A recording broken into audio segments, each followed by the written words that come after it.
porque está tudo resolvido. Jesus já morreu por todos os nossos pecados, ele já morreu por nós, nós já estamos salvos. Nós só queremos só cumprir a sua espera, o segredo está na espera de Deus. Aleluia, Ele faz o perfeito.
aleluia,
eu sei que enquanto a depressão estava no meu ouvido, eu queria morrer. Na verdade, eu não queria morrer, eu só queria acabar com a dor e com o vazio que a gente sente quando a gente está afastado de Deus. Porque não há nada que preencha a nossa vida da forma como Deus preenche. Você vai correr para a esquerda, para a direita, para frente, para trás, você vai procurar em cima, embaixo, e não há nada que vai te preencher da forma que Deus preenche. Da forma que o Espírito Santo, ele preenche todos os buracos e, enfim, tudo que existir é Deus. Deus preenche. Deus preparou em questão de 2 semanas, eu já tinha voltado. E eu cheguei na casa da tia Tati e ela comentou comigo: agora você vai na igreja. Eu ri da cara dela e falei: não vou na igreja. Apesar de eu ter pedido para Deus me trazer, né? Enfim, a gente é muito rebelde. O ser humano, ele é falho. A nossa carne é voltada ao pecado. Então a gente sempre vai buscar o pecado. E eu falei: tia, eu não vou na igreja porque se eu for só porque aconteceu aquilo comigo lá em Londres, é porque eu estou com interesse em Deus. E quando eu voltar, eu quero voltar e ser aquela crente que quando pisa no chão, o diabo ele foge, ele corre. E só de você estender a mão, o demônio ele não aguente de tanta unção e saia correndo, sabe? E 2 dias, inclusive, a minha ansiedade também ela ficou muito forte e eu experimentei todas as drogas inexistentes que vocês podem imaginar, porque quando a gente está vazio, é como o pastor disse uma vez aqui em cima, um abismo ele puxa o outro. E quando você está vazio, não é uma maconha que vai te preencher, um LSD, um MD, um MDMA, todas as drogas que vocês imaginam, ela vem, te preenche naquele momento e depois que passa o efeito, você quer mais outra coisa. Então vai uma coisa chamando outra. E num desses vícios eu acabei me viciando em cigarro. E eu liguei para minha mãe antes de chegar aqui e falei: mãe, tem uma coisa que eu preciso te contar. Eu estou viciada em cigarro, aconteceu isso. E ela falou: filha, tudo bem, a gente vai passar por mais essa coisa juntas. Só que eu sirvo um Deus, e esse Deus ele não te fez para ser refém de cigarro. Então você vai chegar aqui e juntas a gente vai com propósito acabar com toda essa seta maligna que está acabando com você. Eu falei: amém, mãe. Eu falei, 2 dias depois que eu falei pra tia Tati que eu não viria pra igreja, eu mandei mensagem pra minha mãe uma terça-feira de manhã. Falei: mãe, tô com uma vontade estranha de ir pra igreja, porque, gente, eu odiava. Falava de igreja e falava: não, pelo amor de Deus. E ela falou assim: amém, filha, tá bom, a gente vai, só que o dia que eu quero mesmo que você vá na igreja é no domingo, que vai ser um pouco especial, vai ser o culto da família. Eu falei: tá bom, mãe, vamos. Só falei que eu ia só pra não encher, né, minha paciência. Mas enfim, viemos na terça-feira de tudo e foi uma bênção. Mas ainda assim meu coração ele é bem duro, fechado para Deus. E aí na quinta-feira, o pastor falou comigo que sexta teria grupo de jovens. Eu ficaria feliz se você viesse aqui. Eu disse: ficaria, mas não vou vir não, isso aqui não tem muito, né? Acabou que eu vim. Eu vim já com a cara fechada, com o coração fechado, eu não queria ouvir nada, só ficava sentada ali mesmo para falar que eu estava. E provavelmente foi uma bênção, só que por eu estar com o coração fechado, eu não entreguei na presença de Deus. Fui para casa, a primeira coisa que eu fiz assim que eu saí da igreja foi acender um cigarro. Falei: ufa, agora eu estou em paz. A paz falsa que a gente acha que a gente tem longe de Deus. E aí, já tinha arranjado um rolê para ir no domingo. Gente, desculpa meu linguajar, tá? Eu estou voltando agora, são 7 anos. É assim mesmo. Eu já tinha arranjado um rolê para ir. Eu falei: mãe, não vou no culto domingo não. Eu vi no olhinho dela que ela ficou muito triste. E ela falou: por quê, filha? Você falou que ia assim. Eu falei: mãe, vou pro rolê, é melhor beber e estar com meus amigos do que ir na igreja e ficar lá só por estar. Ela falou assim: amém. Mas eu sei que provavelmente ela orou para Deus quebrantar no coração, porque, gente, o que fez diferença na minha trajetória até aqui foi ter uma mãe que todos os dias dobrava os joelhos dela e orava pela minha vida. Na Bíblia fala que a gente precisa ter perseverança porque as coisas não acontecem no nosso tempo, é tudo no tempo de Deus. E o tempo para minha mãe foi diferente do tempo de Deus porque ela queria que Deus fizesse um milagre na minha vida o mais rápido possível. Só que o tempo de Deus para minha vida foi esses 7 anos em que eu estava no mundo. Mas tudo que eu vivi lá fora serviu como aprendizado, porque hoje eu tenho uma bagagem tão grande, eu já passei por tanta coisa que se eu contar, vocês sentam no chão e choram, tipo, como assim você passou por isso com 23 anos? E aconteceu que eu decidi vir na igreja porque no sábado eu fui para um rolê. E nesse rolê, mais uma vez eu me vi diante de um livramento, porque um rapaz ele apontou uma arma para uma amiga minha, e enquanto ele apontava a arma para ela, eu estava presa no banheiro, parecia que eu segurava minhas pernas e falava, não vai. E eu queria saber o que estava acontecendo, gente, eu sou louca por fofoca, isso é tudo diabo, não seja fofoca. E eu queria saber o que estava acontecendo, a gente tinha que ficar eu preciso saber o que está acontecendo. Eu presa no banheiro, não conseguia andar, e era como se alguém segurasse meus pés e falava, fica aqui, não vai. E aí chegou as duas pessoas que estavam comigo no rolê e me contaram o que aconteceu, me contaram dessa arma, eu não entendi muito bem, mas aí a gente foi pra casa, né? Porque misericórdia. E aí no domingo eu falei pra minha prima, vamos pra igreja no domingo comigo? Vamos equilibrar essa nossa vida de rolezeiras apocalípticas? Foi bem assim que eu falei. E ela falou, não, vamos pra igreja sim. Aí eu fui pra casa da tia da Lete, cadê a tia da Lete? Tia da Lete? Uma bênção, gente. Que mulher de Deus. Obrigada, tia, por todas as orações. Todos os choros e lágrimas que você derramou pela minha vida, mas Deus honra. Deus honra. E assim que eu cheguei lá, ela colocou um louvor e a gente passou a tarde inteira louvando. E era uma coisa estranha pra mim, porque eu não suportava nem ouvir louvor. Minha vida era funk, era MPB, era música pop, enfim. E aí a tia da Lete falou pra mim, coloca um louvor que você acha que Deus vai falar comigo, brincando. E eu coloquei um louvor em que uma parte desse louvor falava, já posso ouvir Jesus se levantar, e ele vem marchando, vem buscar aquele que estiver de pé e pronto para batalhar. E enquanto eu ouvi esse louvor, eu estava olhando para o céu e fumando um cigarro, e eu me arrepiei, irmãos, da cabeça aos pés. E eu falei, Deus, no dia que eu voltar, eu quero ser aquele soldado que fica na linha de frente, sabe? Porque quando a gente está no mundo, a gente faz tudo perfeitamente do jeito que o diabo gosta. Se a gente vai para um baile, a gente rebola até o chão, a gente bebe, fica triloco, dá PT, enfim, faz a bagaceira inteira. E na igreja a gente tem que ser da mesma forma, gente. Se a gente está aqui, se a gente é crente, seja crente de verdade, porque o diabo, ele não brinca de ser diabo. Na Bíblia fala que o inimigo ele entra roubar, matar e destruir. E é isso que ele está fazendo com as vidas das pessoas lá fora. Então, se você está aqui dentro, se você diz que você serve a Deus, seja de verdade. Aleluia. Porque o seu tempo, o nosso tempo aqui é curto, porque Jesus está voltando. Aleluia.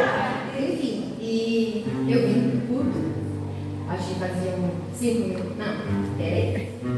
Cheguei em casa, fui tomar meu banho já, estressada porque eu não estava achando roupa para vir.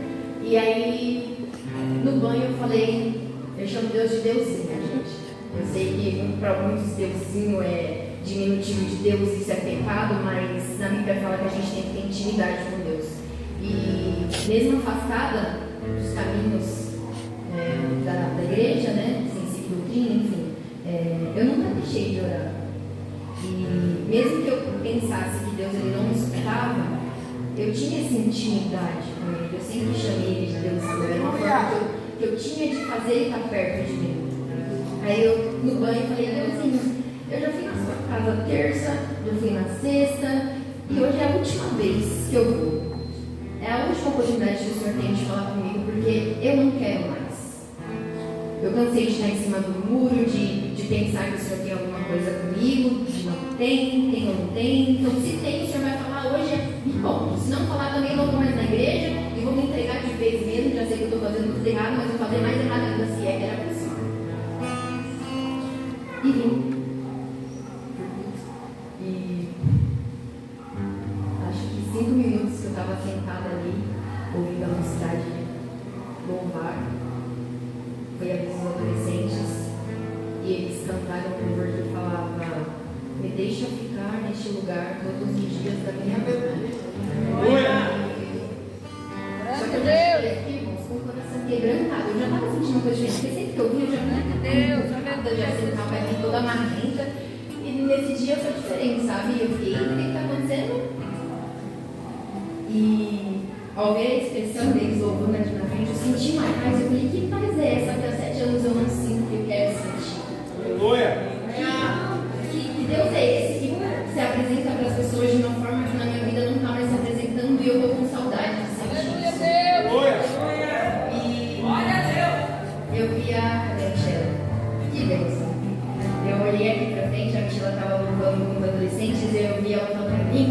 Deusinho, se o Senhor é Deus na vida dessa mulher, Israel vinha aqui falar comigo. Isso em pensamento. Glória a Deus. Eu falei, em pensamento, essa mulher já veio marchando e falei, eita, lascou.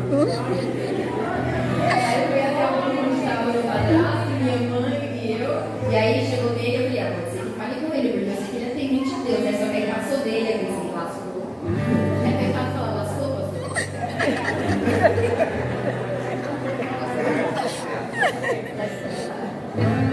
Aí passou pela minha mãe, eu pensei, eu sou a próxima.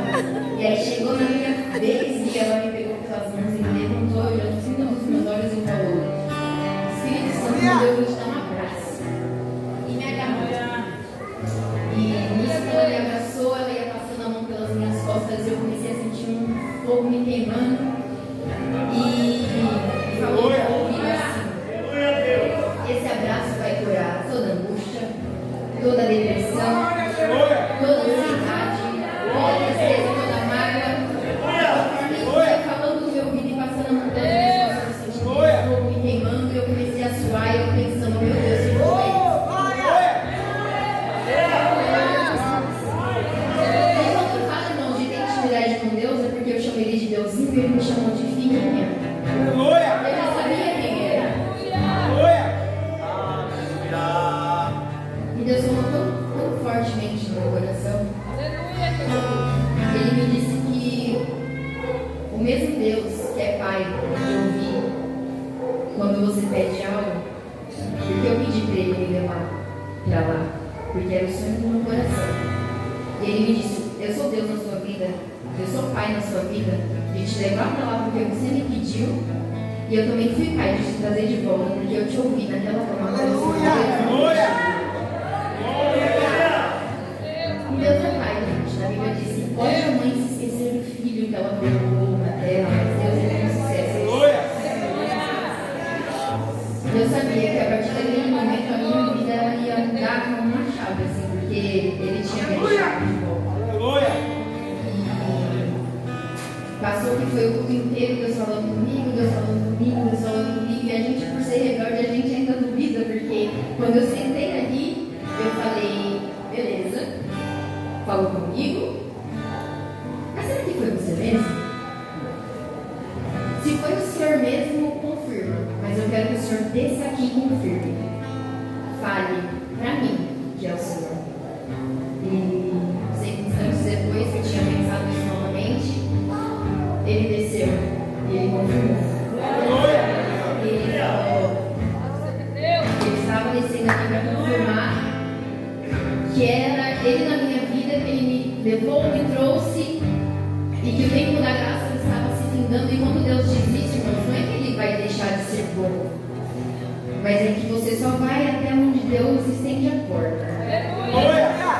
E quando você chega no limite, ele te puxa, porque cada pessoa tem o seu tempo debaixo dos céus. Deus, ele sabe o que ele faz, a hora que ele faz, quando ele faz porque ele quer, se ele quer, ele faz, e a gente não tem que questionar. A minha mãe orou pela minha vida por 7 anos, e 7 anos depois eu estou aqui. E eu declaro de coração aberto, de verdade, que o diabo ele perdeu uma alma.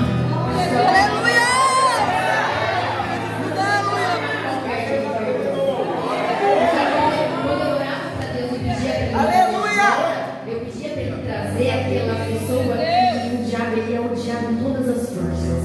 Porque eu estou aqui para resgatar as milhares de almas que estão lá fora. Eu estou aqui para fazer um vídeo que na Bíblia fala para a gente ir.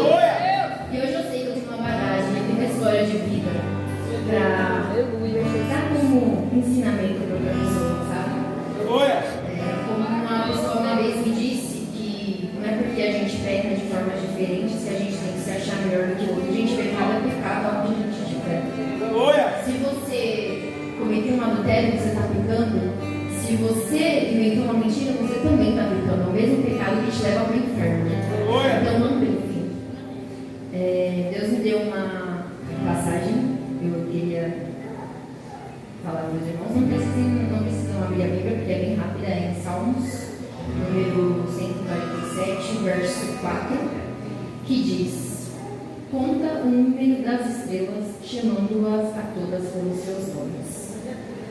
Na ciência diz que existem centenas de bilhões de estrelas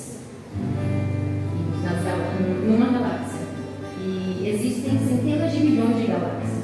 E se você juntar todo esse número, dá aproximadamente 10 sextilhões de estrelas. Eu não faço ideia de quanto que é isso. Eu acredito que alguém aqui também não deve saber.